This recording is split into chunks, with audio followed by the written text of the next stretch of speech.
Well, thanks so much for being with us here on Morning Live, and welcome back. Now, our next guest needs no introduction. He is arguably one of the most recognizable voices and faces in South Africa's media landscape. And it all started, of course, when, as a young boy living in KwaZulu-Natal, Robert Marawa listened to the commentary, football commentary, on that little grey box, the little radio that he was listening to, and he would go on to imitate the commentary. He would go on to record family functions, and the whole story up to where we are now. We'll tell you more about it as we look into his memoir. Robert, good morning. Sure. Feels like you wrote the book. I read the book. And I must say, I enjoyed it, but welcome to Morning Live. Thank you. Thank you, Sakina. Good to see you. Let me start with why. Why did you feel that it was the right time to write the book? I never know if there is a right time, but I think the many spells that I'd had where my life almost ended propelled my sister, firstly. She was the first one to plant the seed, Unomvula, to say, you know what, one of these days you need to write a book, because right now your story is left for people's interpretation. It's left for what the tabloids have put out there, which in the large is a misrepresentation of who you are and what your life journey has been all about. I know Mandy Wiener had about 4 years ago reached out via DM and asking, you know, she's interested in writing a book with me. And firstly I was like, wow, Mandy Wiener. So clearly she knows a lot about my so-called troubles that I'm going through, because she's one of the renowned investigative, going deep under the underworld and writing about irrelevant creatures and everybody else. So what does she know about what is happening with me and my multiple firings and so on? So it left me thinking, but for whatever reason I never responded to her. And so it just happened that, okay, maybe this is the right time. This is the right time to tell the story. It's a memoir, so it's a journey. It's not what people think is, yeah, it's going to come through and spill the beans and focus on what happened at SABC and what happened at SuperSport. So if SuperSport and SABC were part of my journey, then they will be mentioned, but they are not the core. I would have to write 2 different books to deal with those 2 institutions. So the memoir, and it starts on a very dramatic note, with you having one of your heart attacks. It does. Because that's where life almost ended, and I would not have had that opportunity to sit back and have the book that is out now. Because it was also surreal. You know, we don't have a family history of cardiovascular disease. So when something like this pops up and you think to yourself, okay, am I going to make it? And you do. And then the second heart attack happens, and then you say, oh, am I going to make it? And you do. And all the time you're in ICU, then COVID happens, and you're back in ICU. So it's like, wow, I'm back in familiar territory here. Am I going to make it? But am I going to make it to such an extent that will I be able then to tell the story for people to read? But most importantly, the story is just designed to encourage a kid, somebody in Kokstad or Brakpan or Ngutu or Dundee or wherever they are, to say it is possible, because who would have said a kid from Nkandla would be able to live their dream and be able to come through the bright cities of Johannesburg and make a difference in what I call the core passion and a core sporting love that I've developed through the years. And of course, Nkandla, farm boy that you are, and the life on the farm, introduces us to your family, your mom, your dad, running this general dealer on the farm. You, 2 older sisters, and then 1 younger sister, Nomvula, Gugu, and Vanessa, and just gives us a sense of life in the Marawa household on the farm. Yeah, I think the way you capture it is exactly the way I wanted it to be, because I didn't want to be, I'm not Jeffrey Archer. I'm not going to come here and write the biggest prose and write the biggest English and try and capture literally an award or something. This was a book that says, let's get into the car, let's drive down to whatever destination, and let me chat about my life. I wanted to make it readable. I wanted to make it as simple as possible so that any person, regardless of their standing in life, would be able to pick up the book, relate to it, read it. And it's almost said in the manner that we talk. And I wanted it specifically to be like that. I didn't want something difficult and bombastic words where now people can't understand and have to go look at a dictionary. I didn't want that. I've never spoken to that level of person. It's a simple thing. For me, I've always looked at when people say, who do you talk to? Who are the people that follow you? You look at the F&B Stadium. F&B Stadium has got many layers to it. So you're sitting in the extra strong. This book talks to you. You're sitting in a different layer. You're sitting in the suites. This book talks to you. You're the lawyer. You're the advocate. You're the CA. You're the judge, whatever. It talks to you. There's a different layer, which is the presidential suite. Again, whether you're a politician, whether, again, you're a learned individual, this book will talk to you. So I made it a concerted effort that I speak to the people who have always listened and supported, because you know what I've always said is that the listener, the viewer is my boss. Yeah. And I think mission accomplished in that regard, because it's a very easy read. Yeah. I mean, in about 1 or 2 sittings, if you have a whole day, you'll get through it. Yeah. If not, you know, in a few sittings, you will get through it, because it's a very easy read. And then Woza, Little Flower, Hilton College. Oh man, Woza. Actually met somebody on the weekend when I was in Durban, and they spoke about Woza. They've got games that they're putting together. They wanted us to help them, you know, because my alignment with Hollywood Bets, and they were like, oh man, we want to do races and marathons and so on. I'm thinking, wow, okay, Woza's come a long way now. You know, people are running, but all the better, because you saw in one of the pictures that you guys showed earlier on of the 3 of us standing. That's the farm life. That was home, you know. So you've got all the space and the land and the fresh air to be able to run all the marathons that you can ever run. But yeah, Woza was a tough one, you know, because it's a farm school. So there's no expectation. We do simple things: cow dung, water, ziasha on the floor, you know. Then, but for my parents, they thought, okay, this is not going to be workable. Let's try a better school. So for them, a better school was Little Flower, Eshowe. And little do they know that they're sending me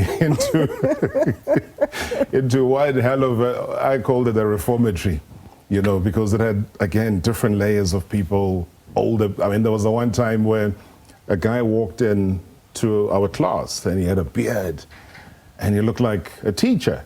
So we all stood out as a class. We stood up. Good morning, sir. And he looked at us. Hey, I'm not a sir. And he went and sat down with us. He was one of the the pupils at school, but this was like standard 3, standard 4.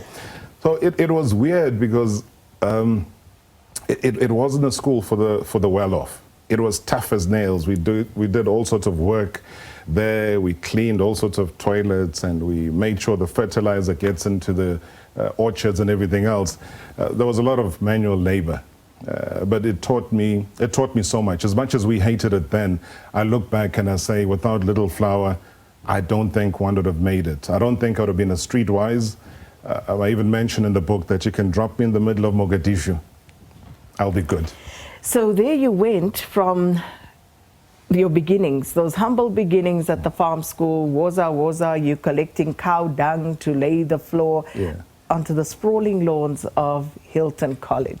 And I must say that for me was very intriguing, you know, your stay at Hilton College and how it shaped you, and also what you went through. Yeah. It was important to, you see, anyone who would want to criticize it, I will tell them that they are not me. This is my lived experience. So if I found that Hilton was not helpful in certain ways, and I've never been back to the school. You know, that's the part that people need to understand. I mean, there was a 20-year anniversary and everyone was excited, hey, we're going back to the school. I made, again, a concerted decision that I'm not going to go back, because I felt very strongly about a lot of things that happened at the school. Not only to me, but my observation about other kids. Remember back then, we were almost we weren't the first group of, you know, black students to go there. We were maybe somewhere in the middle, because, you know, 94, 92, it's, you know, it's still early early days of democracy. So things are very touch and go. There's very racist innuendos. There's a lot of separation. You walk into the dining room, you see that table full of the darkies and, you know, other tables that are mixed or exclusively white. You know, I can't swim to save my life. Till today, I still can't swim. But I went to a school that had swimmers, that had water polo players. But there was no accommodation to say, can we give you swimming lessons, for example? You know, even if you pay some more, but they are there, they're available. To such an extent that when you have PE classes or PT classes, whatever you call them, so we, the darkest guys, were told, no, just dip your feet in the water, hang around while the guys who can swim. You know, so we laugh about it now, but I mean, as a youngster, still in your formative years, you know, it left an impression, and that was clear. Yeah. And you talk about Bob Skinstad, you know, who was at the school with you, but also how that informed what became a very popular feature on your radio show later on in the Room Dividers. No, it did. I think people wondered what my fight for transformation was all about. It's because I had lived through a system that was not keen to transform. Yeah, we had great black players that were playing rugby because they earned it. They played in the first team, they played in the second team. You know, but the subtle racism was always there, sometimes overt. When traveling teams come through, I make mention of Maritzburg College, for example, because there, you know, there would be war. If, God forbid, you had long hair, they would want to rip it off your head, call you the K word. That wasn't something that was new. It was blatant, it was in your face. So when we started the Room Dividers, it was because I knew that there were so many black players who were talented. But what you found is that within the system, if you're a great, let's say, winger and you were quick, then they would frustrate you and they move you from the wing, they bring you into the scrum, play eighth man, and then they say, no, let's frustrate you, you know, put you in inside center. And then as a player, you start to say, you know what, maybe I'm not made for this sport. Maybe this game is not for me, and you give up. And they celebrate and say, good, he's given up. Because why? They knew your potential, and your potential was dangerous to the system. And I think that is so important because it is something that has stayed with you. As you said, you were invited back to school's 150th anniversary. And again, you made a conscious decision not to go. But, you know, that thread runs through, and people can pick up the book and they can read more about that because we unfortunately don't have the luxury of time. You will, of course, be able to read more of this. But also, I believe we have comments from people coming through for you, Rob. We'll take a look at those in a short while. But one thing that really, you know, stood out for me in the book was just your never say die attitude, your courage and determination, but also that you're a bit of a loner. And I'm not saying that in a negative sense, but you know, you're a guy who knows what you want and you go after it. Coming to Wits from Hilton, and then, you know, studying towards a law degree, a few half courses away from it, and the broadcasting bug. It's been there, it bites, but you make all of those walks. And I was, as I was reading, I was actually imagining you walking, you know, the Aliyah, meeting Aliyah, you know. That's crazy. Do tell that story very quickly. That's crazy. Because you'd have seen some of the pictures that you showed. So that wall that you're seeing there, I was fascinated. I read a lot of what they called Word Up and Right On magazine. So Word Up had all these pull-out posters. I mean, there's MC Hammer, there's Heavy D and the Boys, Will Smith, you name them. They were all there, Salt and Pepper.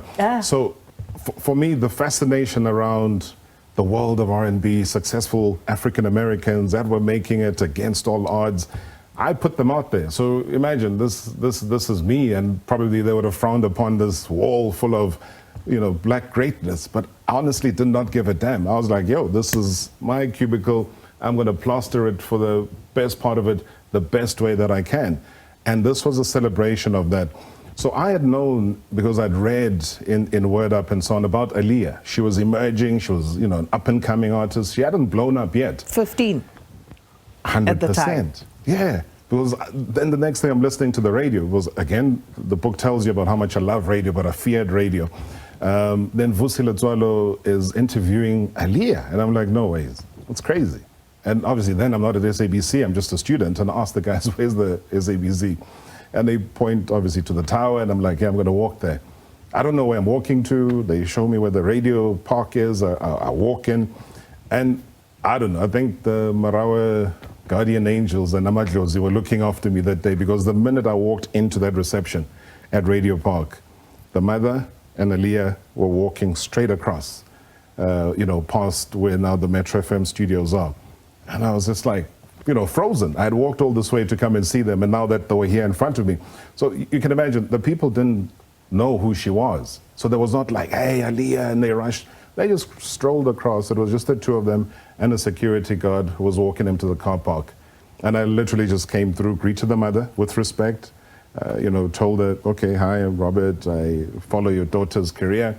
Just wanted to greet her. And she was like, yeah, fine, no, how are you doing? How's the country? We had like a chat. And then I thought, damn, what do we do now? Autograph. Back pocket. What do I find? Nedbank ATM slip.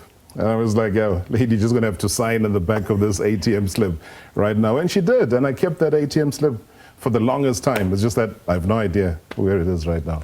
And I tell you, so many of those stories that, Robert tells, but very incisively, talking about courage and determination and where that gets you. Also about his tenacity and his work ethic, practicing. Martin Locke, one of your other heroes, and that whole encounter. The SABC and how Simunye, remember Simunye? How all of that comes about. It's all in the book. But of course, we don't have time to run through it, but also, spoiler alert, we don't want to spoil the read for you. But before we get into the last part of it, let's just take a look at some of the comments. And thank you so much for sending those. See, we didn't even have to prompt people. Comments are coming through. There you go, from Soli Tidiso says, living sports broadcast legend. I'm sure they're eating humble pie to see you back at SABC, this time being interviewed and on top. Continue using them as a stepping stone. That's from Soli. Carrie says, Tarob, living legend, and he's honoring the legends while they're still alive. Another one, there are quite a few. So, I'm told time is the enemy. Damn, Rob, we into news time and you're getting me into trouble. But you talk also about what's happening at what happened at Supersport, all of those things. You talk about your firing from there, firing from SABC. Yeah. It's all in the book. Thank you very much. An absolute honor. Thank you, ma always. At least you knew who I am, as opposed to other people that don't know who they are and ask you a question. So thank you so much. You couldn't let that go. So please sign it off for us, Rob. Oh, Ben. Okay, to that camera, right? Anyway, to make the magical word. Please. Okay. I want to thank everyone at Morning Live for inviting me to come through, especially the one and only Sakina Kamwendo. Sese Vala, Gqimm Shelele.